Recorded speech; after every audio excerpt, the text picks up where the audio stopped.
இன்று நான் இந்த 24 வகுப்புகளைப் பற்றி தொடர விரும்புகிறேன். சுமார் ஒரு மாதமாக நாம் ஒரு சிறிய திசை மாற்றத்தில் இருந்தோம். இப்போது மீண்டும் 24 வகுப்புகளுக்கு திரும்புவோம். இன்று 24 வகுப்புகள் பகுதி 5. இது இசைக்கலைஞர்களைப் பற்றியது. இசைக்கலைஞர்கள். இன்றைய வாழ்வியல் வார்த்தை 1 நாளாகமம் 25ஆம் அதிகாரம் 1 முதல் 3 வரையிலான வசனங்களிலிருந்து வருகிறது. ஆனால் நான் 1 முதல் 2 வசனங்களை மட்டும் வாசிக்கிறேன். 1 நாளாகமம் 25ஆம் அதிகாரம் வசனம் 1 முதல் 2 வரை உங்களுக்காக நான் வாசிக்கிறேன். தவிர தாவீதும் படைத்தலைவர்களும் ஆசாப், ஏமான், எதுத்தூன் என்பவர்களுடைய குமாரரில் சிலரை சுரமண்டலங்களாலும் தம்புருகளாலும் தாளங்களாலும் தீர்க்கதரிசனம் சொல்லுகிறதற்கு பிரித்தெடுத்தார்கள். தங்கள் ஊழியத்தை செய்கிற அந்த புருஷர்களுடைய இலக்கமாவது: ஆசாபின் குமாரரில் சக்கூர், யோசேப்பு, நெத்தானியா, அசரேலா என்பவர்களே. இவர்கள் ராஜாவின் கட்டளைப்படி தீர்க்கதரிசனம் சொல்லுகிற ஆசாபின் கைக்கீழ் இருந்தார்கள். இது தேவனுடைய வார்த்தை. ஆமென், ஆமென். எனவே நாம் இந்த 24 வகுப்புகள் என்ற தலைப்புக்கு மீண்டும் வருகிறோம். ஆனால் இந்த 24 வகுப்புகளைப் பற்றி நாம் கற்க வேண்டிய மிகப்பெரிய காரணம் என்ன? ஆனால் இந்த 24 வகுப்புகளைப் பற்றி நாம் கற்க வேண்டிய மிகப்பெரிய காரணம் என்ன? 24 வகுப்புகள் தொடர்பான பாடங்களிலிருந்து நாம் கற்றுக்கொள்ளக்கூடிய மிகப்பெறும் பாடம் என்னவென்றால், இது தேவனால் உருவாக்கப்பட்டது. விசுவாசத்தில் ஒரு சீர்திருத்தம் ஏற்படும்போதோ அல்லது ஆராதனை ஊழியத்தை மீட்டெடுக்க வேண்டிய அவசியம் ஏற்படும்போதோ இஸ்ரவேல் மக்கள் இந்த 24 வகுப்புகளை மீட்டெடுக்க முயன்றனர். அவர்களுக்கு ஒரு சீர்திருத்தம் தேவைப்படும் போதெல்லாம், ஆராதனையை மீட்டெடுக்க வேண்டிய போதெல்லாம் அவர்கள் 24 வகுப்புகளுக்கு திரும்பிச் சென்றனர். எனவே நாம் 24 வகுப்புகளை புரிந்து கொள்ள வேண்டும். தேவன் எவ்வாறு தமது சபையை மீட்டெடுத்தார் என்பதோடு தொடர்புபடுத்தி நாம் 24 வகுப்புகளை புரிந்து கொள்ள முயற்சிக்க வேண்டும். இந்த 24 வகுப்புகள் யார் என்பதும் அவர்களின் பெயர்களும் முக்கியமானவை. இந்த 24 வகுப்புகள் மூலம் சபை ஆராதனை எப்படி இருக்க வேண்டும், தேவனுக்கான ஊழியம் மற்றும் ஆராதனை எவ்வாறு முறையாக அமைக்கப்பட வேண்டும் மற்றும் மீட்டெடுக்கப்பட வேண்டும் என்பதை தேவன் காட்ட விரும்புகிறார் என்று நாம் கூறலாம். அவர்களின் பெயர்களும் முக்கியமானவை. இந்த 24 வகுப்புகள் மூலம் சபை ஆராதனை எப்படி இருக்க வேண்டும், தேவனுக்கான ஊழியம் மற்றும் ஆராதனை எவ்வாறு முறையாக அமைக்கப்பட வேண்டும் மற்றும் மீட்டெடுக்கப்பட வேண்டும் என்பதை தேவன் காட்ட விரும்புகிறார் என்று நாம் கூறலாம். இதுவரை நாம் 24 வகுப்புகளின் கீழ் 4 பகுதிகள் இருந்தன என்று கற்றுக்கொண்டோம். ஆலய பணியாளர்கள் அல்லது லேவியர்கள் என்று சொல்லலாம். ஆலய பணியாளர்கள் அல்லது லேவியர்கள் என்று சொல்லலாம். ஆனால் உண்மையில் 24 வகுப்புகளின் அனைத்து உறுப்பினர்களும் லேவியர்கள்தான். ஆனால் உண்மையில் 24 வகுப்புகளின் அனைத்து உறுப்பினர்களும் லேவியர்கள்தான். எனவே முதல் குழு ஆலய பணியாளர்கள் என்று நான் கூறுவேன். இரண்டாவது ஆசாரியர்கள். மூன்றாவது நாம் கற்கப் போவது இசைக்கலைஞர்கள். அடுத்த வாரம் நாம் வாசல் காவலாளிகளைப் பற்றி படிப்போம். எனவே இவைதான் 24 வகுப்புகளைச் சார்ந்த 4 குழுக்கள். இசைக்கலைஞர்களின் 24 வகுப்புகளைப் பற்றி பேசும்போது முதலில் நாம் இந்த இசைக்கலைஞர்கள் என்ற வார்த்தையைப் பற்றி சிந்திக்க வேண்டும் என்று நினைக்கிறேன். ஏனெனில் இது கொரிய வேதாகமத்திலும் கொரிய மீட்பின் வரலாறு வரிசை புத்தகங்களிலும் இசைக்கலைஞர்கள் என்று மொழிபெயர்க்கப்பட்டிருந்தாலும் இது துதிக்குழு அல்லது பாடகர் குழு குவாயர் டீம் என்று எழுதப்பட்டுள்ளது. பொதுவாக இசைக்கலைஞர்கள் என்பது வாத்தியங்களை வாசிப்பவர்களை குறிக்கிறது. மீட்பின் வரலாறு 3ஆம் வரிசை புத்தகம் வாத்திய குழுவுடன் கூடிய துதிக்குழு அல்லது பாடகர் குழுவிற்கு மிக நெருக்கமானது. சங்கீதம் 68ஆம் அதிகாரம் 25ஆம் வசனத்தை பார்த்தால், முன்னே பாடகரும் பின்னே வாத்தியக்காரரும் நடுவே தம்புரு வாசிக்கிற கன்னிகைகளும் நடந்தார்கள் என்று கூறுகிறது. அவர்களுக்கு பயன்படுத்தப்பட்ட எபிரேய வார்த்தை தபாப் தபப், அதாவது தாள வாத்தியங்களை வாசிப்பவர்கள் என்று பொருள். பாடகர்கள் தந்தை வாத்தியங்களை வாசிப்பவர்கள் மற்றும் தாள வாத்தியங்களை வாசிப்பவர்கள் என அனைவரையும் உள்ளடக்கிச் சொல்ல இசைக்கலைஞர்கள் என்பது எனக்கு சரியான வார்த்தையாக தெரியவில்லை. ஆங்கில பதிப்பு இந்த பாடகர்கள் வாத்திய கலைஞர்கள் அனைவரையும் உள்ளடக்கி பொதுவாக இசைக்கலைஞர்கள் என்று பயன்படுத்தினாலும், எனக்கு இசைக்கலைஞர்கள் என்பது சற்று உலகளாவிய வார்த்தையாக தோன்றுகிறது. எனவே 24 வகுப்புகளின் இசைக்கலைஞர்களை நீங்கள் ஒரு துதிக்குழுவாக அல்லது வாத்தியக் குழுவுடன் கூடிய பாடகர் குழுவாக புரிந்து கொள்ளுமாறு பரிந்துரைக்கிறேன். சரியா? இன்றைய முக்கிய வேதப் பகுதியான 1 நாளாகமம் 25ஆம் அதிகாரம் 1ஆம் வசனத்தை பார்த்தால், தாவீதும் படைத்தலைவர்களும் ஆசாப், ஏமான், எதுத்தூன் என்பவர்களுடைய குமாரரில் சிலரை சுரமண்டலங்களாலும் தம்புருகளாலும் தாளங்களாலும் தீர்க்கதரிசனம் சொல்லுகிறதற்கு பிரித்தெடுத்தார்கள் என்று கூறுகிறது.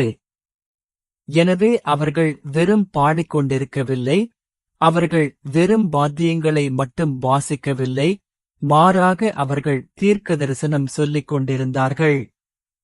தீர்க்கதரிசனம் சொல்ல உங்களது குரல் தேவை, உங்கள் குரலை நீங்கள் பயன்படுத்த வேண்டும். எனவே இந்த 24 வகுப்பு இசைக்கலைஞர்கள் வெறும் வாத்திய கலைஞர்கள் மட்டும் அல்ல என்பதை நாம் காணலாம். அவர்கள் வாத்தியங்களை பயன்படுத்தினார்கள், அதே சமயம் தங்கள் குரலையும் பயன்படுத்தினார்கள். அதனால்தான் அவர்களை வாத்தியங்களுடன் கூடிய பாடகர் குழு அல்லது துதிக்குழு என்று சொல்ல நான் விரும்புகிறேன். இரண்டாவதாக, தீர்க்கதரிசனம் சொல்லுதல் என்பதைப் பற்றி நாம் புரிந்து கொள்ள வேண்டும். ஏனெனில் இன்றைய வேதப் பகுதி கூறுகிறது, இவர்கள் 24 வகுப்புகளில் ஒன்றாக உருவாக்கப்பட்டனர். இவர்களின் முக்கிய பணி தீர்க்கதரிசனம் சொல்லுவதாகும். தீர்க்கதரிசனம் சொல்லுதல் என்றால் என்ன? எதிர்காலத்தில் என்ன நடக்கும் என்று சொல்வதுதானே? அப்படி என்றால், நாளை மழை பெய்யுமா இல்லையா என்று இந்த துதிக்குழு சபையிடம் சொல்ல வேண்டுமா? அல்லது அடுத்த முறை லாட்டரியில் வெற்றி பெறும் எண்ணை சொல்ல வேண்டுமா? இந்த துதிக்குழு அல்லது பாடகர் குழு தீர்க்கதரிசனம் சொல்லுவது என்பதன் பொருள் என்ன? ஏனெனில் அதுதான் இந்த துதிக்குழு மற்றும் பாடகர் குழு செய்ய வேண்டிய நோக்கம் மற்றும் கடமையாகும். வேதாகமத்தில் பல தீர்க்கதரிசனங்கள் உள்ளன. உதாரணமாக, பரிசுத்தவான்கள் மரணத்தின் வல்லமையையும் சாத்தானையும் வெல்வார்கள், அல்லது தேவனுடைய ராஜ்யம் நிறைவேறும். வேதாகமத்தின் இந்த தீர்க்கதரிசனங்கள் இன்னும் நிறைவேறவில்லை. எனவே இத்தகைய தீர்க்கதரிசனங்களை திரும்பச் சொல்லுவது என்பது தீர்க்கதரிசனத்தை பறைசாற்றுவதாக புரோக்ளைம் புரிந்து கொள்ளப்படலாம். எனவே நாளை மழை வருமா வராதா என்று சொல்வதல்ல, மாறாக வேதாகமத்தை திரும்பத் திரும்பச் சொல்வதே இந்த துதிக்குழுவின் கடமையாகும். வேதாகமத்தில் பதிவு செய்யப்பட்டுள்ள இன்னும் நிறைவேறாத தீர்க்கதரிசனங்களை திரும்பத் திரும்பச் சொல்வது. தாவீதின் காலத்தில் இருந்த இந்த துதிக்குழுவின் முக்கிய பணி இதுவே. நிறைவேறப் போகும் அனைத்து தீர்க்கதரிசனங்களையும் அவர்கள் மீண்டும் மீண்டும் பறைசாற்ற வேண்டியிருந்தது. அதனால்தான் அவர்களின் கடமை தீர்க்கதரிசனம் சொல்லுதல் என்று அவர்கள் கூறினார்கள். அவர்களின் கடமை தேவனுடைய வார்த்தையை இசையின் மூலம் பறைசாற்றுவதாகும். தாவீது ராஜாவின் காலத்தில் இருந்து துதிக்குழு அல்லது இசைக்கலைஞர்களின் பணி தேவனுடைய வார்த்தையை இசையின் மூலம் பறைசாற்றுவது அல்லது மீண்டும் மீண்டும் அறிவிப்பதாகும். நடைமுறையில் துதிக்குழு செய்ய வேண்டிய பணிகள் என்ன? 1 நாளாகமம் 16ஆம் அதிகாரம் 4ஆம் வசனத்தின்படி துதிக்குழுவின் கடமையை விளக்கும் 3 வினைச்சொற்கள் உள்ளன. அதை உங்களுக்காக நான் வாசிக்கிறேன். அவன் கர்த்தருடைய பெட்டிக்கு முன்பாக பணிவிடை செய்யவும், இஸ்ரவேலின் தேவனாகிய கர்த்தரைச் சொல்லிக் கொண்டாடவும் செலிப்ரேட், துதிக்கவும் தேங்க், புகழவும் பிரேஸ். லேவியரில் சிலரை நியமித்தான். எனவே 3 பணிகள் உள்ளன. முதலாவது கொண்டாடுதல், செலிப்ரேட். கொண்டாடுதல் என்பதற்கான எபிரேய வார்த்தை ஜக்கார், ஜாகர். ஜக்கார் என்றால் என்ன என்று உங்களில் சிலருக்கு நினைவிருக்கலாம். ஜக்கார் என்றால் என்ன? நினைவு கூறுதல், டு ரிமெம்பர். ஆமாம், நினைவு கூறுதல். இதை நாம் எங்கே படித்தோம்? சொல்லுங்கள். உபாகமம் 32ஆம் அதிகாரம் 7ஆம் வசனம். பூர்வ நாட்களை நினைத்துப் பார், ரிமெம்பர். அதுதான் ஜக்கார். கொண்டாடுதல் என்பதன் பொருளை விளக்க அதே வார்த்தைதான் இங்கே பயன்படுத்தப்பட்டுள்ளது. எனவே துதிக்குழு செய்ய வேண்டிய முதல் காரியம் நினைவு கூறுவது அல்லது நினைவுக்கு கொண்டு வருவது. யாரை? தேவனை. தேவனை நினைவு கூறுவது, அவரை நினைவுக்கு கொண்டு வருவதுதான் கொண்டாடுதல். கொண்டாடுதல் என்றால் நாம் தேவனை நினைக்கிறோம் என்று பொருள். தேவன் யார்? அவர் எங்கே இருக்கிறார்? நமது தேவன் எப்படிப்பட்ட தேவன் என்பதை நினைவு கூறுவதும் நினைவுக்கு கொண்டு வருவதுமே கொண்டாடுதல் ஆகும். இரண்டாவது, துதித்தல், திங்க் தேங்க். இதற்கான எபிரேய வார்த்தை யாதா, யதா. யாதா என்றால் என்ன என்று உங்களில் சிலருக்கு நினைவிருக்கலாம். யாதா என்றால் கை, ஹேண்ட் என்று பொருள். எனவே இதற்கு எறிதல், டு த்ரோ என்ற ஒரு பொருளும் உண்டு. கையால் நீங்கள் பொருட்களை எறிகிறீர்கள், ஆனால் நீங்கள் எறிவது என்பது கொடுத்தல், டு கிவ் என்றும் பொருள்படும். நீங்கள் எறியலாம், ஆனால் எறிவதன் மூலம் நீங்கள் ஒன்றைக் கொடுக்கவும் முடியும். எனவே இதற்கு பொருட்களை கொடுப்பது என்ற அர்த்தம் உண்டு. மேலும் நீங்கள் கைகளை உயர்த்தும்போது நீங்கள் ஆராதிக்கிறீர்கள், ஊழியமும் செய்கிறீர்கள். எனவே இதற்கு ஆராதனை செய்தல் என்றும் ஒரு பொருள் உண்டு. ஆகவே துதியின் போது துதிக்குழு முதலில் தேவனை நினைவு கூற வேண்டும். இரண்டாவதாக அவருக்கு நன்றி செலுத்தி அவரை ஆராதிக்க வேண்டும். மூன்றாவது, புகழ்தல், பிரேஸ். புகழ்தல் என்பதற்கான எபிரேய வார்த்தை ஹலால், ஹலால். அல்லேலூயா என்பதில் வரும் ஹலால். ஹலால் என்றால் பிரகாசித்தல், டு ஷைன் என்று பொருள். உதாரணமாக, உங்கள் தேவனை நீங்கள் பிரகாசிக்கச் செய்ய முயல்கிறீர்கள். அதன் பொருள் என்ன?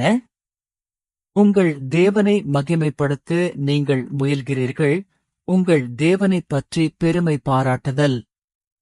அதுதான் ஹலால்.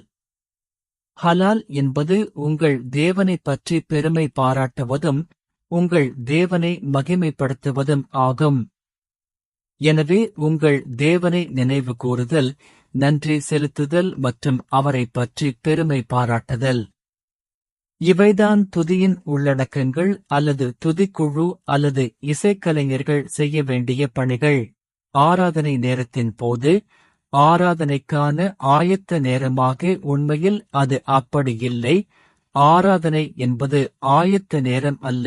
இருப்பினும் அந்த நேரத்தில் இயேசு கிறிஸ்துவை சந்திக்கும் நேரத்தின் முக்கியத்துவத்தை வலியுறுத்துவதற்காக ஜெஃப் விளக்கியது போல மகா பரிசுத்த இடத்திற்குள் செல்வதன் முக்கியத்துவத்தை குறிக்க ஆராதனை நேரம் ஆயத்த நேரம் என்று விவரிக்கப்பட்டது.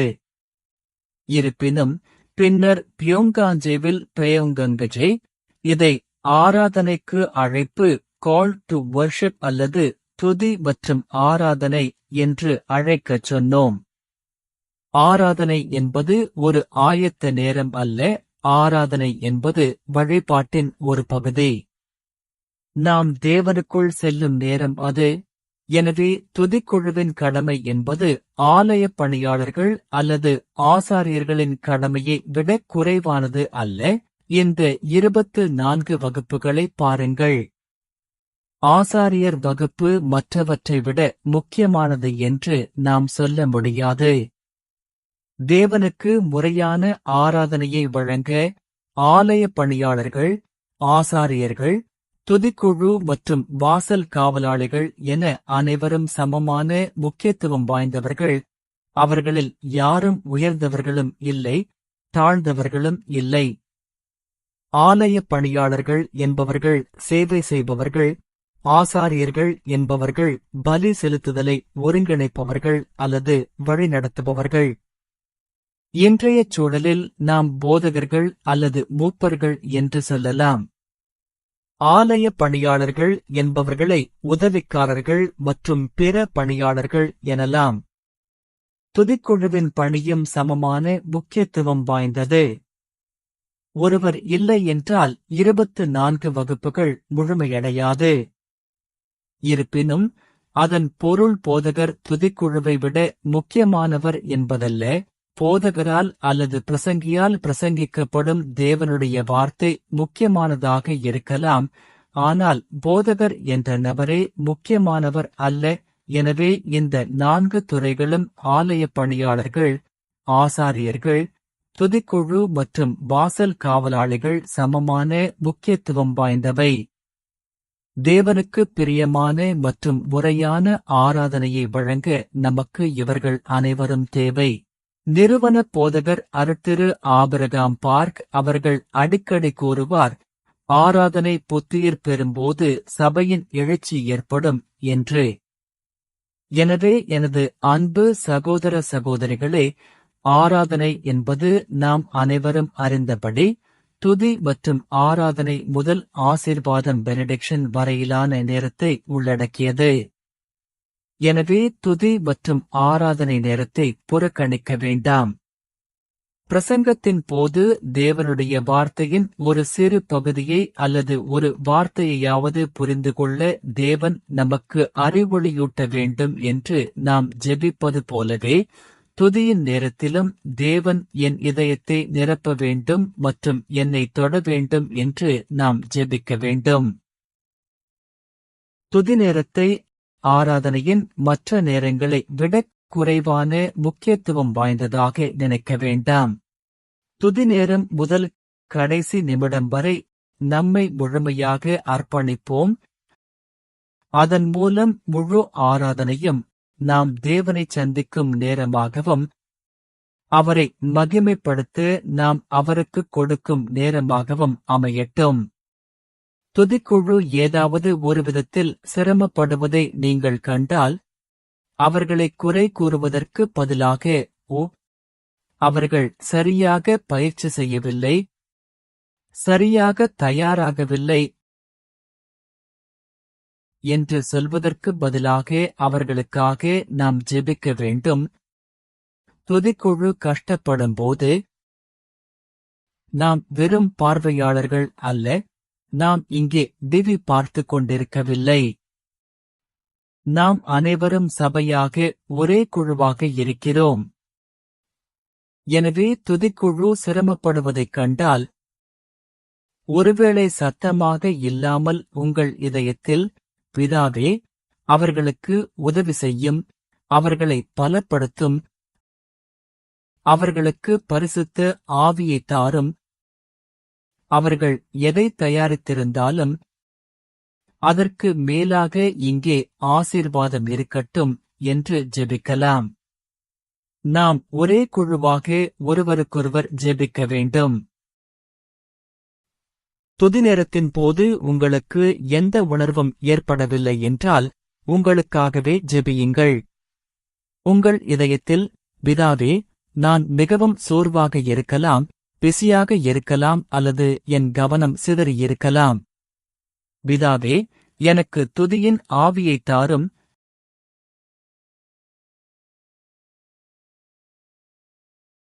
அதனால் நான் இதில் கவனம் செலுத்தி இந்த துதி நேரத்தின் மூலம் உமது கிருபையைப் பெற முடியும் என்று கேளுங்கள்.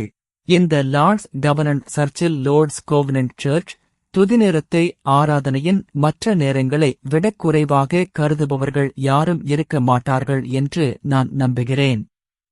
ஆனால் நாம் ஒரே சபையாக, ஒரே குழுவாக மாறுவோம் என்று நான் உங்களை வலியுறுத்துகிறேன். எனவே ஒருவருக்கொருவர் ஜெபிப்போம். ஆராதனை மற்றும் துதியின் தொடக்கம் முதல் ஆசீர்வாதத்தின் கடைசி நிமிடம் வரை நாம் அனைவரும் தேவனுடைய கிருபையைப் பெறுவோம். நாம் அனைவரும் எப்போதும் தேவனுடைய முன்னிலையில் மூழ்குவோம். அதனால் தேவனுடைய வல்லமையாலும் பரிசுத்த ஆவியின் வல்லமையாலும் நாம் நிரப்பப்படுவோம்.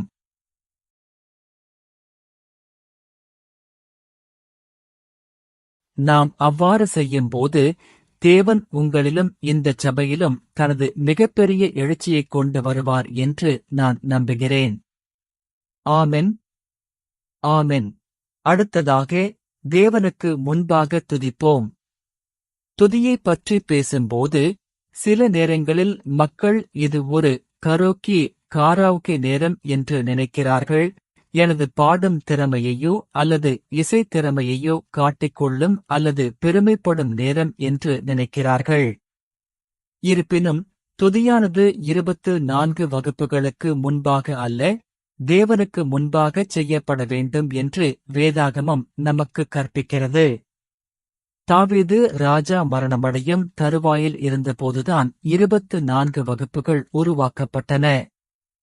இருப்பினும் தாவீது ராஜாவின் ஆட்சி காலத்திலேயே ஓபேதேதோமின் வீட்டிலிருந்து உடன்படிக்கை பெட்டியை மீட்கும் போதே அவருக்கு இந்த எண்ணம் வந்திருந்தது.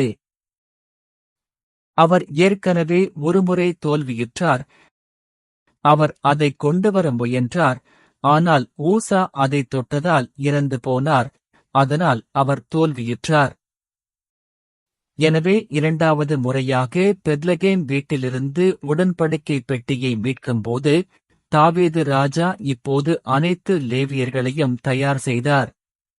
அவர்களில் சிலரை துதிக்குழுவாக நியமித்தார். உடன்படிக்கை பெட்டி தாவீதின் நகரத்தை நெருங்கி நுழைவதை தாவீது ராஜா கண்டபோது என்ன நடந்தது? அவர் நடனமாடினார். அவர் நடனமாடினார். இது 2 சாமுவேல் 6ஆம் அதிகாரம் 14ஆம் வசனத்தில் பதிவு செய்யப்பட்டுள்ளது. தாவீது தன் முழு பலத்தோடும் கர்த்தருக்கு முன்பாக நடனமாடினான். ஆனால் என்ன நடந்தது என்றால், மீகாள் அவரை அவமதித்து, இது எப்படி சாத்தியம் என்று கேட்டாள். 2 சாமுவேல் 6ஆம் அதிகாரம் 20ஆம் வசனத்தை பார்த்தால், தாவீது ராஜா நடனமாடும்போது மக்கள் முன்பாக தனது உடலைக் காட்டியிருக்கலாம் என்று நான் நினைக்கிறேன். தாவீது தன் வீட்டாரை ஆசீர்வதிக்க திரும்பும்போது சவுலின் குமாரத்தியாகிய மீகாள் தாவீதுக்கு எதிர்கொண்டு வந்து, யோக்கியமில்லாதவர்களில் ஒருவன் தன் உடம்பை திறந்து காட்டுகிறது போல, இன்று தன் வேலைக்காரிகளுடைய கண்களுக்கு முன்பாக தன் உடம்பை திறந்து காட்டின இஸ்ரவேலின் ராஜா இன்று எவ்வளவு மகிமைப்பட்டிருந்தார் என்றாள். இதைக் கண்டபோது முந்தைய வசனம் தாவீது ராஜா ஒரு மெல்லிய நார்ப்பட்டு உடை அணிந்திருந்தார் என்று கூறுகிறது. அது மேலிருந்து கீழ் வரை ஒரே துண்டாக இருக்கும். எனவே அவர் அதை அணிந்து கொண்டு நடனமாடிக் குதிக்கும்போது ஒருவேளை அவரது நிர்வாணம் அல்லது வெறும் உடல் மற்றவர்களுக்கு தெரிந்திருக்கலாம். மீகாள், நீங்கள் ஒரு ஆராதனை வீரர் அல்ல, நீங்கள் ஒரு ராஜா. அப்படி ஆராதிக்காதீர்கள். ஒரு ராஜா அப்படி செய்யக் கூடாது என்று சொன்னாள். மீகாள் தாவீது ராஜாவை அவமதித்து, நீங்கள் செய்ய வேண்டியது இதுவல்ல என்று சொன்னாள். ஆனால் தாவீது சொன்னார், இது மிகவும் முக்கியமானது என்று நான் நினைக்கிறேன். நான் அதை கர்த்தருக்கு முன்பாகச் செய்தேன் என்று சொன்னார். அது நீ பார்ப்பதற்காக அல்ல, மக்களுக்காக அல்ல. நான் நடனமாடினேன், ஆராதித்தேன், சத்தமிட்டேன், ஜெபித்தேன். இவை அனைத்தும் தேவனுக்கு முன்பாகவும் தேவனுக்காகவும் செய்தேன். எனது அன்பு சகோதர சகோதரிகளே, நாம் தேவனை ஆராதிக்கும் போதும் துதிக்கும் போதும் சில நேரங்களில் அது நம்மை வெளிக்காட்டிக் கொள்ளும் நேரம் என்று நினைக்கிறோம், அல்லது சில நேரங்களில் நம்மைச் சுற்றியுள்ள மக்களுக்காக வெட்கப்படுகிறோம். ஆனால் அப்படி இருக்க வேண்டாம், எந்த விதத்திலும் அப்படி இருக்க வேண்டாம். நாம் நமது பிதாவாகிய தேவனுக்கு முன்பாக மட்டுமே துதித்து ஆராதிக்க வேண்டும் என்று தாவீது ராஜா நமக்குக் கூறினார்.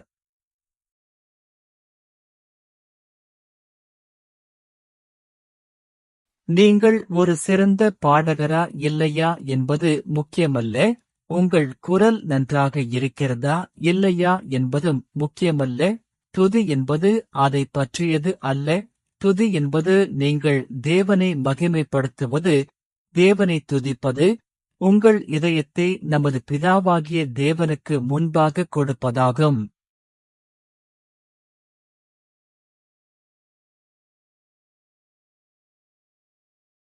தாவீது ராஜாவின் இந்த நடனம் மற்றும் ஆராதனையைப் பற்றி நான் நினைக்கும் போதெல்லாம் நிறுவன போதகர் அருட்திரு ஆபிரகாம் பார்க் அவர்களையும் நினைக்கிறேன். அவர் எப்போதும் அப்படி செய்வதில்லை, ஆனால் மகிமை, மகிமை, அல்லேலூயா, க்ளோரி, க்ளோரி, ஹalleluya என்ற பாடல் வரும்போது அவர் சில நேரங்களில் சுருதி விலகி பாடுவதை நீங்கள் நினைவில் வைத்திருப்பீர்கள் என்று நினைக்கிறேன். ஏன் என்று எனக்கு தெரியவில்லை. ஒருவேளை அவருக்கு காது கேட்கும் கருவி அல்லது வேறு ஏதாவது காரணங்கள் இருக்கலாம். எனவே பல நேரங்களில் அவர் சரியான சுருதியிலோ அல்லது சரியான தாளத்திலோ பாடுவதில்லை. ஆனால் அவர் அதை பொருட்படுத்தியதாக தெரியவில்லை. நான் தேவனை துதிக்கிறேன், நான் ஏன் உன்னை பற்றி கவலைப்பட வேண்டும் என்பது போல அவர் கைகளை நீட்டி தேவனுடைய மகிமையை உண்மையிலேயே வரவேற்பது போல பாடுவார். மகிமை, மகிமை, அல்லேலூயா. அவர் அதைச் செய்வதை நீங்கள் பார்த்திருக்கிறீர்களா? அவர் சொல்வதை உண்மையிலேயே உணர்ந்து சொல்கிறார் என்பது போல இருக்கும். நான் தேவனுடைய மகிமையை வரவேற்கிறேன். மகிமை, மகிமை, அல்லேலூயா. மக்கள் முன்னிலையில் அல்லாமல் தேவனுக்கு முன்னிலையில் மட்டும் நாம் எப்படி துதிக்க வேண்டும் என்பதற்கு இது ஒரு உதாரணமாக இருக்கலாம் என்று நான் நினைக்கிறேன்.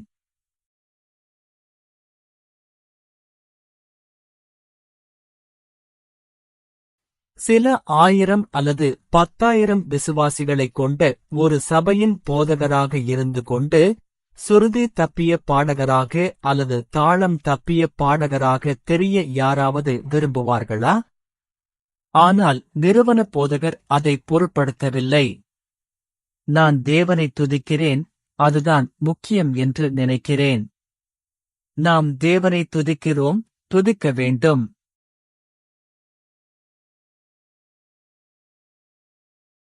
எனது கதையை உங்களிடம் சொல்ல எனக்கு விருப்பமில்லை, ஆனால் நான் சொன்னால், நான் இங்கிலாந்தில் இருந்தபோது அங்கேயும் ஆராதனையை வழிநடத்தினேன். ஒரு நாள் ஆராதனை நேரத்தின் போது சபையினரிடம் தேவனை துதிப்போம், லெட்ஸ் பிரேஸ் காட் என்று சொன்னேன். அதன் மூலம் நான் சொல்ல வந்தது, துதிப்பதை நிறுத்துவோம் என்பதுதான்.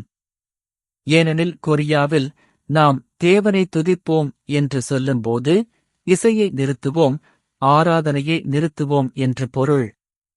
எனவே நான் அதிகம் யோசிக்காமல் தேவனை துதிப்போம் என்று சொன்னேன். அப்போது நடந்தது என்னவென்றால், சபையினரிடமிருந்து விசித்திரமான சத்தங்கள் வர ஆரம்பித்தன. அவர்கள் என்ன செய்கிறார்கள் என்று நான் நினைத்தேன். நான் ஆரம்பிப்போம் என்று சொன்னேன், சபையினரிடமிருந்து சத்தம் வருகிறது. பின்னர் நான் உணர்ந்தது என்னவென்றால், அவர்கள் தங்கள் சொந்த குரலில், தங்கள் சொந்த மொழியில், தங்கள் சொந்த வார்த்தைகளில் தேவனை துதித்துக் கொண்டிருந்தார்கள். கர்த்தரை துதியுங்கள், அல்லேலூயா என்று சொல்லிக் கொண்டிருந்தார்கள். அவர்கள் இசையை பின்பற்றவில்லை, இசை இன்னும் ஆரம்பிக்கவில்லை, வரிகள் இருந்தாலும் அவர்கள் அதை பின்பற்றவில்லை. அவர்கள் கர்த்தரை துதியுங்கள், கர்த்தாவே உமக்கு நன்றி, கர்த்தாவே உம்மை நேசிக்கிறேன் என்று அங்கும் இங்கும் சத்தமிட்டுக் கொண்டிருந்தார்கள். முதலில் நான் ஆச்சரியப்பட்டேன், சற்று குழப்பமடைந்தேன். ஆனால் பின்னர் அதைப் பற்றி தியானித்தபோது நான் உணர்ந்தது, ஆஹா, துதி என்பது வெறும் பாடுவது மட்டுமல்ல, அவரை மகிமைப்படுத்த நாம் நன்றாக பாட வேண்டும் என்று தேவன் எப்போது சொன்னார்? துதி என்பது எனது அறிக்கை. தேவன் ஏற்றுக்கொள்ள விரும்பும் உண்மையான துதி அதுதான் என்று நான் நம்புகிறேன்.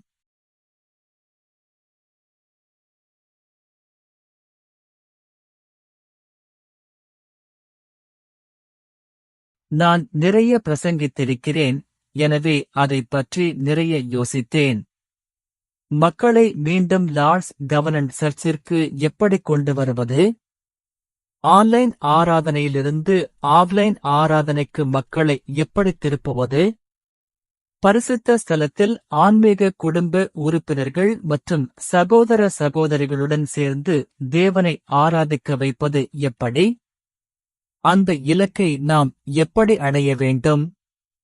ஒரு வழி அவர்களுக்குச் சொல்வது, இது சபையின் கொள்கை. நீங்கள் உடல் நலத்துடன் நன்றாக இருக்கும் வரை வீட்டில் ஆன்லைனில் ஆராதிக்கக் கூடாது, நீங்கள் சபைக்கு வர வேண்டும் என்று சொல்வது. ஆனால் மற்றொரு வழி, ஒருவேளை இதை சாத்தியமாக்க இது ஒரு சிறந்த வழியாக இருக்கலாம். ஆன்லைனில் மக்கள் அனைத்தையும் உணர முடியாத ஒரு ஆராதனை ஊழியத்தை நாம் கொண்டிருந்தால், துதி முதல் ஆசீர்வாதம் வரை மக்கள் மீண்டும் சபைக்கு வரத் தொடங்குவார்கள் என்று நான் நம்புகிறேன். துதி நேரத்தின் போது நாம் உண்மையிலேயே பரிசுத்த ஆவியால் நிரப்பப்பட்டால், பிரசங்கத்தின் போதும் ஆராதனையின் போதும் நாம் உண்மையிலேயே மகிழ்ச்சியாலும் சந்தோஷத்தாலும் நிரப்பப்பட்டால், ஆன்லைனில் நாம் என்ன செய்கிறோம் என்பதை அவர்கள் கேட்க முடியும். ஆனால் அவர்களால் அதை உணர முடியாது. அவர்கள் அதில் ஒரு பகுதியாக இருக்க முடியாது. எனவே அது நடந்தால், மக்கள் இந்த இடத்தில் தேவனுடைய பிரசன்னத்தை உணரவும் அனுபவிக்கவும் சபைக்கு வருவதையே விரும்புவார்கள் என்று நான் நம்புகிறேன். நான் சொல்வது சரியா தவறா என்று எனக்கு தெரியவில்லை, ஆனால் தேவன் எனக்கு கொடுத்த நம்பிக்கை இதுதான். சபையை எழுப்ப நாம் ஆராதனையை எழுப்ப வேண்டும். எமது துதிக்குழுவிற்கு நான் மிகவும் நன்றியுள்ளவனாக இருக்கிறேன். அவர்கள் இப்போது மிகவும் அற்புதமாகவும் சிறப்பாகவும் செய்து வருகிறார்கள். ஆனால் நான் சபையிடம் இதை கூறுகிறேன், இந்த சபையில் தேவனுடைய பிரசன்னத்தையும் தேவனுடைய விடுதலையையும் தேவனுடைய வல்லமையையும் தேவனுடைய மகிமையையும் அனுபவிக்கும் ஒரு உன்னத வாய்ப்பு நமக்கு கிடைத்தால், மக்கள் சபைக்கு வெள்ளம் போல் வர விரும்புவார்கள் என்று நான் நம்புகிறேன். அவர்கள் தேவனுடைய மகிமையையும் பிரசன்னத்தையும் அனுபவிக்க விரும்புவார்கள். நீங்கள் அப்படி நினைக்கவில்லையா? ஆமென். சரி, எனவே ஜெபிப்போம். ஜெபிப்போம். பிதாவே, இவ்வளவு திறமையானவர்களை எங்களுக்கு தந்ததற்காக நாங்கள் மிகவும் நன்றியுள்ளவர்களாக இருக்கிறோம். ஆனால் பிதாவே, இது எமது திறமைகளைக் காட்டும் நேரம் அல்ல. நாங்கள் உண்மையிலேயே உம்மை துதிக்க விரும்புகிறோம். உம்மை உணர, உம்மோடு இருக்க, உமது பரிசுத்த ஸ்தலத்தில் மற்றும் மகா பரிசுத்த இடத்தில் உம்மோடு இருக்க இந்த நேரத்தை நாங்கள் உண்மையிலேயே விரும்புகிறோம். அதிகமான மக்கள் வரும்படி இந்த ஆலயத்தில் உமது பிரசன்னம் பலமாக வெளிப்பட்டும். அவர்கள் ஆன்லைனுக்கு திரும்புவதைப் பற்றி ஒருபோதும் நினைக்கக்கூடாது, அல்லது சபைக்கு வராமல் இருப்பதைப் பற்றி நினைக்கக்கூடாது. எனவே நாம் அனைவரும் சேர்ந்து அப்படி ஜெபிக்கலாம் என்று நம்புகிறேன். சரி, இறுதியாக நாம் அனைவரும் அறிந்தபடி இன்றைய முடிவு என்னவென்றால், தேவனை துதிப்பது தேவனுடைய வெற்றியைக் கொண்டு வரும். தேவனை துதிப்பது தேவனுடைய வெற்றியைக் கொண்டு வரும். நீங்கள் அனைவரும் அறிந்தபடி 2 நாளாகமம் 20ஆம் அதிகாரம் 12ஆம் வசனம். எங்கள் தேவனே, அவர்களை நியாயந்தீர்க்க மாட்டீரோ?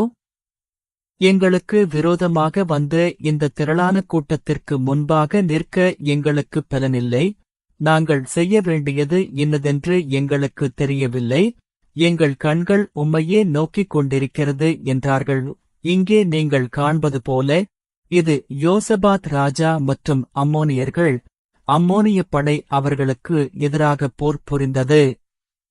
தேவனுடைய மக்கள் அறிக்கை செய்தது இதுதான்: நாங்கள் என்ன செய்வது என்று எங்களுக்கு தெரியவில்லை.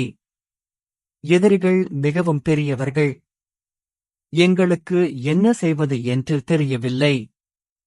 நான் என்ன செய்ய முடியும்? ஆண்டவரே, நீர் எங்களுக்கு உதவி செய்ய மாட்டீரா? அந்த நாளில், அந்தச் சூழ்நிலையில் தேவன் என்ன சொன்னார்? 21 முதல் 22 வரையிலான வசனங்கள் உங்களுக்காக நான் வாசிக்கிறேன். அவன் ஜனத்தோடே ஆலோசனை பண்ணி, கர்த்தரை துதிக்கிறவர்களையும் பரிசுத்த ஆபரணங்களை தரித்து இராணுவத்திற்கு முன்னாலே நடந்து போய், கர்த்தரை துதியுங்கள், அவர் கிருபை என்றும் உள்ளது என்று பாடத்தக்கவர்களையும் நிறுத்தினான். அவர்கள் பாடவும் துதிக்கவும் தொடங்கின போது, யூதாவுக்கு விரோதமாய் வந்து ஒளிந்திருந்த அம்மோன் புத்திரரையும் மோவாபியரையும் சேயீர் மலைத்தேசத்தாரையும் ஒருவருக்கு விரோதமாய் ஒருவர் எழும்பும்படி கர்த்தர் செய்ததினால் அவர்கள் வெட்டுண்டு விழுந்தார்கள். பார்த்தீர்களா? என்ன செய்வது என்று தெரியாத சூழ்நிலையில், உண்மையிலேயே வெளியேற வழியே இல்லாத போது, அங்கே எந்த நம்பிக்கையும் காண முடியாத போது, தேவனை துதிப்பது வழியைத் திறந்தது மற்றும் நமக்கு வெற்றியைத் தந்தது. எனது அன்பு சகோதர சகோதரிகளே, நீங்கள் வெளியேற வழியே தெரியாத சூழ்நிலையில் இருக்கிறீர்களா? உங்களால் சரியாக மூச்சுவிட முடியாத, எந்த நம்பிக்கையையும் காண முடியாத சூழ்நிலையில் இருக்கிறீர்களா? அப்படியானால் நினைவில் கொள்ளுங்கள், நாம் தேவனை துதிக்கும்போது தேவன் வழியைத் திறக்கிறார். தேவன் போரில் வென்று நமக்கு தனது வெற்றியைத் தருகிறார். எனவே இந்த துதியை பயன்படுத்துவோம். துதி மற்றும் ஆராதனை நேரத்தில் நம்மை ஆழ்த்திக் கொள்வோம். துதி நேரத்தை மதிப்போம், பயன்படுத்துவோம், அந்த நேரத்தின் ஆசீர்வாதத்தை பெறுவோம். அதன் மூலம் லார்ட்ஸ் கவர்னன்ட் சர்ச்சின் அனைத்து விசுவாசிகளும், இப்போது ஆன்லைனில் இணைந்துள்ள அனைவரும், உங்கள் வாழ்க்கையிலும், இந்தச் சபையிலும், இந்தச் சமூகத்திலும், இந்த தேசத்திலும் இந்த மகத்தான ஆசீர்வாதத்தையும் மகத்தான வெற்றியையும் பெறுவீர்கள் என்று நான் ஜெபிக்கிறேன். தேவனுடைய மகத்தான வெற்றி உண்டாகட்டும். ஆமென். ஆமென்.